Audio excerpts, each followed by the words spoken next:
Nosso grupo funcional de hoje é o fenol.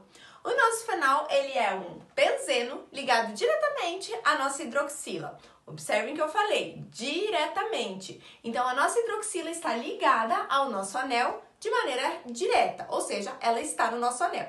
Esse grupo também, ele também é chamado de hidroxi. Então, muitas vezes a gente ouve falar sobre esse grupo funcional, que é o nosso fenol. O nosso fenol pode ter mais do que uma hidroxila, então, no seu anel aromático, que são essas três situações aqui.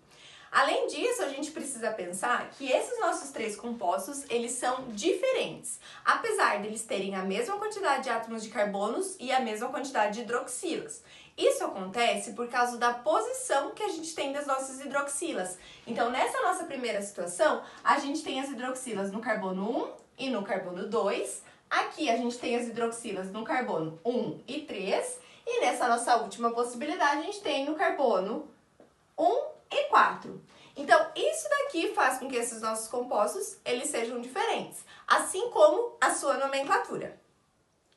Então, esse nosso primeiro composto aqui, ele se chama 1, 2, porque é a posição onde estão as nossas hidroxilas, di, porque a gente tem duas hidroxilas, hidroxi, pelo fato de pertencer isso, essa nomenclatura aos nossos fenóis, benzeno.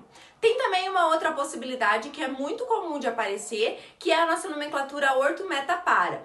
Nessa situação, por a gente ter então as hidroxilas no carbono 1 e no carbono 2, a gente tem o orto. Então a gente fica com O, que representa o nosso orto, e a nomenclatura se repete, de hidroxibenzeno.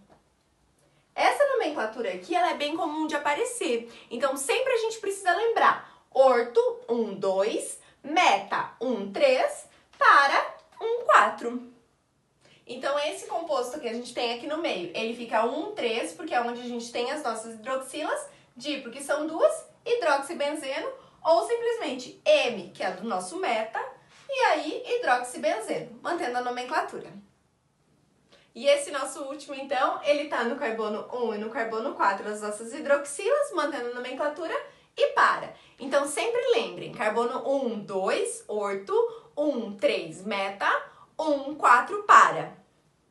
O nosso fenol, então, ele pode ter um substituinte, ou aquilo que a gente chama de ramificação. E aí, para a gente fazer a nossa nomenclatura, a gente vai sempre ter que o carbono que tem a hidroxila tem o nosso menor número possível. Então, por isso que a contagem, nesse caso, começa nesse daqui.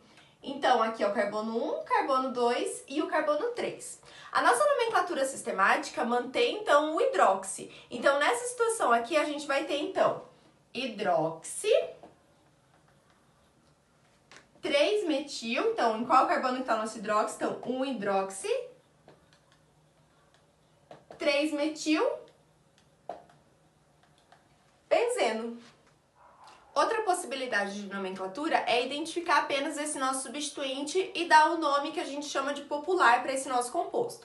Então, a gente identifica onde está o nosso substituinte, está no carbono 3, então ele fica o 3-metilfenol. Por quê? Porque quando a gente retira essa ramificação aqui, o nome desse nosso composto aqui, ele é fenol. Além disso, a gente tem uma nomenclatura que a gente fala que ela é mais popular, que leva-se em consideração, então, o nosso orto-meta-para. Nessa situação aqui, a gente tem os substituintes da posição 1, 3. Essa nossa posição 1, 3, ela é simplesmente a posição meta. Então, a gente usa M-cresol.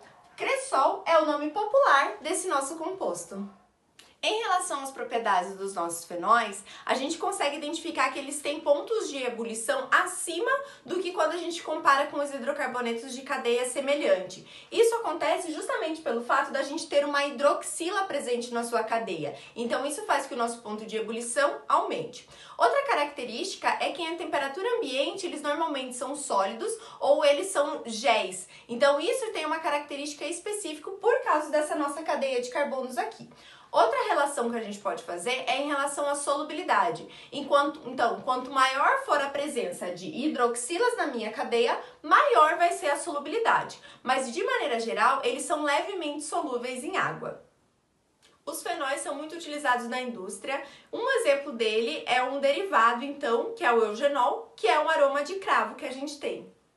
Espero que vocês tenham gostado dos nossos fenóis. Tchau, até a próxima!